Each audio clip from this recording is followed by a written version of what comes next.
One day, a group of people gathered to end the war against demons and monsters. The leader of this group was a man called the Undead, a man incapable of dying even in the face of death. He was a berserker who lived for one purpose only, to eliminate all monsters that crossed his path. This person was no Yunha. In a dungeon that had never been conquered by anyone before, Yunha lived with the single purpose of defeating all the monsters of the dungeon. As the protagonist, he faces a large number of powerful monsters that can even wound him and make him retreat. However, this is not enough, as he manages to defeat all the monsters and continues to advance, leaving behind a vast number of corpses. We see him entering the last floor of the dungeon, which is completely dark. However, he knows that the monster known as the Abyss Master is there. The mere presence of the beast destroys our protagonist completely. With a big smile, he says that this place will become his tomb. However, he changes his expression, saying that currently it is impossible for humanity to defeat that monster and that in reality, it's not so bad to die in an unexplored dungeon.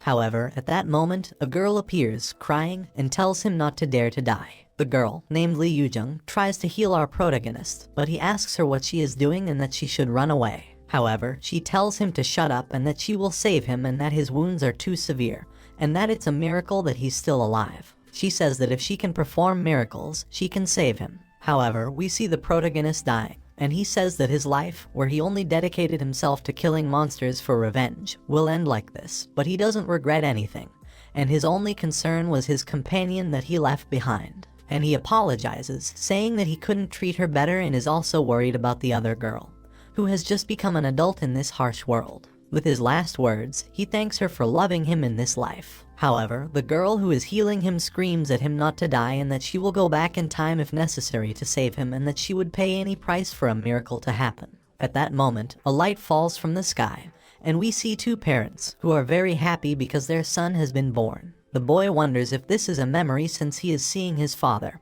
who had passed away, and he holds his mother's hand, saying that this is not a memory, that he can not only see but also move his body, and that he went back in time to when he was a newborn. But how is this possible if going back in time should be impossible? Perhaps a miracle can make it happen, and maybe the girl who was healing him activated his miracle ability before he died. We see the protagonist a little worried, saying that he never thought he would see his parents again since they died when he was 6 years old, being attacked by monsters. Since then, he lived fueled by the hatred of killing monsters, but they gave him another chance.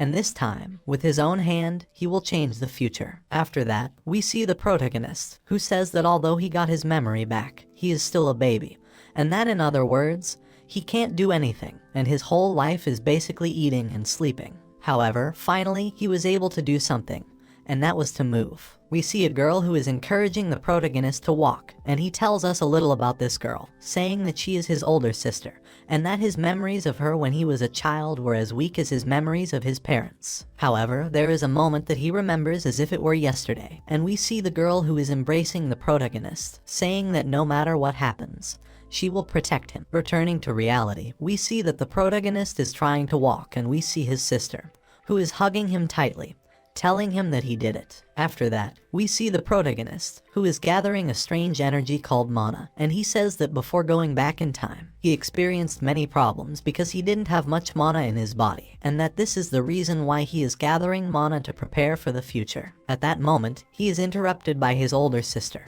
who is asking him what he is doing and that he had discovered something in the process, which was that his older sister possessed a large amount of mana. However, a large amount of mana is the cause of mana overflow, and it could actually affect her health. That's why he needs to help his older sister control her mana before it reaches that point. After that, we see the protagonist, who is already 4 years old, and he says that as the things he could do increased, so did his time outside of the house. We see the protagonist and his older sister, who have gone to play with other children. A girl approaches the protagonist, asking him why he came to play, and he didn't have to. The protagonist responds that he was dragged to this place, and he is a bit bothered by the girl's words, but he continues to bother her. The kids decide to play, and the protagonist just thinks that this is very childish. His older sister approaches him, saying that since it's his first time playing cops and robbers, she would teach him. The protagonist says that he supposes it's not bad to see her smile a bit. After a while, we see the protagonist and his older sister returning home. However, they are a mess. The older sister asks him if it was fun, and he tells her that it was just a little. At that moment, a stray dog appears, and the protagonist begins to remember how his sister, despite being very scared, decided to protect him. Returning to the present, we see how this person says that they were not able to do anything at that moment. However, this time is different in that in this life, the one who will protect them will be themselves, releasing a large amount of mana from their body. With a terrifying look, they tell the dog to leave, causing it to become very scared and run away from the location, leaving the protagonist's sister very surprised. The protagonist tells her not to worry and that he is strong. She excitedly screams that if that is what he calls mana, then she also wants to learn it. The protagonist tells her that it's okay, since he had planned to teach her anyway. The protagonist's sister grabs him by the arm, telling him to hurry home and that she wants to learn. The protagonist says that's the smile he wants to protect. The incident in which his family was massacred before returning in time happened when he was 6 years old, and he will make sure that it doesn't happen again,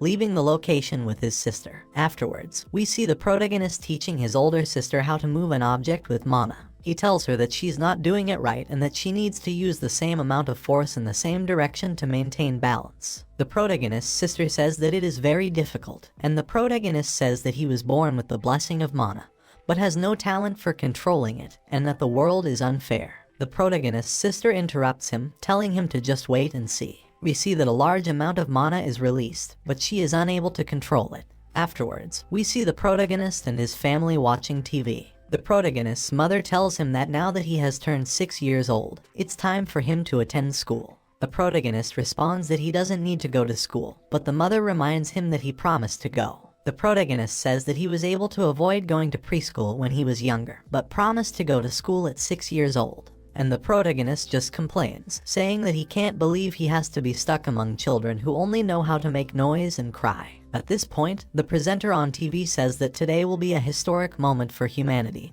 and to please pay attention, as they are in the place where their ancestors are. The protagonist says that a new chapter in the history of Korea begins. The protagonist does not mention that after humanity learned how to use mana, people were busy using it all the time and did not realize that when mana was gathered, a new monster was born. And that in 1999, before the 21st century began, a great incident took place, causing the end of a century. Due to this incident, Korea's population was reduced to 30%, and not only in Korea, but all over the world, humanity felt fear to the bones as monsters had suddenly appeared. The government and existing laws lost their power in a world submerged in chaos due to the monsters, and the only power that could face these monsters was mana, creating a new hierarchy in the world. The true authorities were the rich people and players who had strong mana, expelling the current authorities and becoming the new ones. But in Korea, which was full of despair, a small flame was lit. A woman who used to be a famous actress became the goddess who protected Korea. She had the ability to prevent mana from being wasted and possessed the gift of white grace. All players who protected the altar would become the sword that would protect Korea, known as the 12 Thrones. Normally, players were controlled by the mana office, but most powerful players went on their own, creating clans and working together like the person who has a rare gift that allows them to easily defeat monsters. Lim Ga-yul was chosen as one of the best known players of the 12 Thrones, and the players who belonged to the 12 Thrones formed a clan and used the authority of the mana office and the power of their clan to control players. At this point, we see a woman who, with a prayer, creates a great barrier all over Korea. When this happens, all people begin to pray, including her parents, and the protagonist's older sister tells him to pray with them. But he says that God doesn't exist, even in this world, that when the world ended, the gods also died. And, in this point, we see the protagonist's sister who makes a wish, asking God to protect her family and make them happy. The protagonist, noticing this, smiles and starts to pray, saying that he wants to live happily with his family. Afterwards, at the age of 6, our protagonist had to go to school. We see a teacher who tells him to introduce himself. The protagonist introduces himself, saying his name and that he is currently 6 years old and hopes to get along with everyone. The teacher then tells him that he is very short and if he doesn't have anything else to add, and that probably the other children want to be his friend. The protagonist, in his mind, only says that he doesn't want to be friends with these snot-nosed kids. At this point, the girl from before screams, asking why the protagonist is in her class. The protagonist again bothers the girl, making her even more angry, but the teacher interrupts, telling them not to fight and that they have to get along. However, suddenly all the children start to surround our protagonist, asking him where he lives and if he wants to play. Afterwards, we see the protagonist feeling a little tired, saying that he finally got rid of those kids. He ends up finding the library, so he decides to read some books, sitting next to a girl. At this point, a group of bullies come to bother the girl who is sitting next to our protagonist, saying that she is always alone reading books and that she is weird. One of the boys takes the blue-haired girl's hair ribbon and starts playing with it. The blue-haired girl, with tears in her eyes, asks them to please give it back. However, they continue to bother her. Everyone goes silent and the bully boy asks the protagonist what he just said. The protagonist stands up and faces him, telling him that he is acting like a child and that it is fun for him to do that. The bully boy gets angry and tries to hit our protagonist, but he quickly dodges and in a blink of an eye makes the bully fall to the floor, taking the ribbon and giving it back to the blue-haired girl, telling her not to let them take it from her again. The bully boy tells the protagonist that he thinks he can get away with it, and the protagonist just thinks that he can't be hearing that from a kid. With a terrifying look, he makes the bullies run away and the blue-haired girl thanks the protagonist for having helped her with that. He says that the purple-haired girl and the boy who just ran away have a large amount of mana above that of a normal person, and that most other children are not even average. But he wonders how much mana the blue-haired girl has, so he decides to check and is very surprised to find that she even has more than her older sister. And that because she has a special ability to control mana. A girl like her should be among the 12 thrones or at least with a similar power.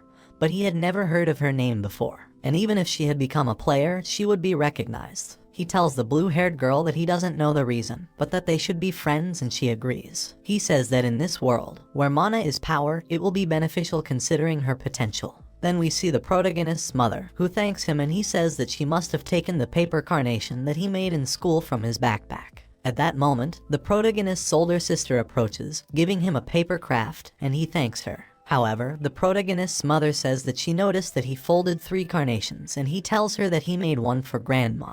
And here we see a flashback of the protagonist. He says that in elementary school, they made a paper craft for Father's Day. And although at that time he did not have a father, he had to do it for school. And despite making one every year, he never gave it directly to his grandmother because he thought that when he gave her the paper craft, the hate towards monsters for having killed his family would go away. So he never could convey it to her directly. And that is why in this life he would show her his feelings. And on May 4th, the government of the Celestial Maiden opened the restricted paths so that players could be with their families during the month of family. And as a precaution towards the monsters that appeared on the way, they had hired players to do the job. However, due to a kraken that appeared without warning, countless fatalities occurred and among them was the protagonist's family. While they were going to see Grandma, they were annihilated by the kraken. Returning to reality, the protagonist's father appears, telling him that it's a long weekend and why don't they go see Grandma, leaving the protagonist with this face, saying that they can't go see Grandma,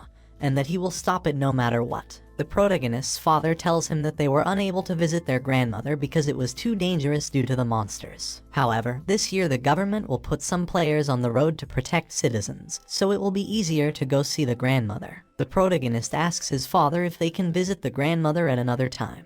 The protagonist's mother approaches and tells him that she even made a craft for the grandmother this year. When the protagonist explains that he wants to visit the grandmother, but not that day, the mother insists that it is the day of the child and that he should act like a child so that his parents do not suspect him. The father then remembers that the protagonist and his older sister have never been to an amusement park before, because they avoid leaving the house frequently due to the monsters. Finally, the father agrees to take them to the amusement park the next day. The protagonist thinks that although he cannot avoid the kraken from coming out, he can at least prevent his family from running into it. However, at that moment, the protagonist's mother receives a call that leaves her very worried. The protagonist's father and older sister ask her what is happening and if something has happened to their grandmother. She tells them that their grandmother has just collapsed. The protagonist says that it is impossible and that before returning to the past, his grandmother was completely well. The father tells the mother that he will go with her because she is worried about her mother. The father responds that they cannot go to the amusement park at a time like this and that as soon as the roads are ready tomorrow, they will go see the grandmother, leaving the protagonist with a sad face. The mother approaches him and tells him that the grandmother is not feeling well,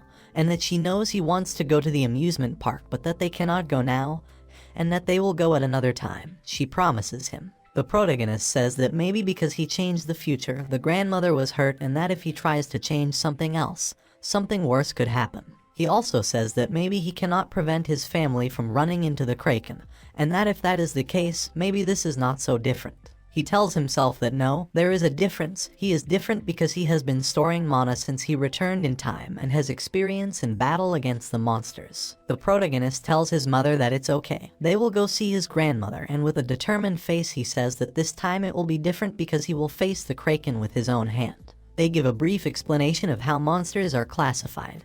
They are classified according to the level of threat to world peace. Rank 9 monsters that pollute the environment or cause epidemics. Rank 8 monsters that pose a physical threat to daily life. Rank 7 monsters that commit medium-level crimes such as robbery and murder. Rank 6 monsters that cause administrative paralysis within the city, either individually or in groups. Rank 5 monsters that attack humans, either in groups or individually. Rank 4 monsters that lead packs of other monsters and make humans their slaves and threaten human prosperity. Rank 3 monsters that cause administrative paralysis at the government level as a single entity, and cause damage equivalent to a disaster. Rank 2 monsters that cause damage at the government level equivalent to a total catastrophe. And Rank 1 monsters that constitute a threat to the existence of humanity as a single entity. Returning to the protagonist, he says that the Krakens are Rank 3 monsters and that the players currently positioned where the Kraken will appear are Rank E and C and that they are not at a level that can defeat a Kraken.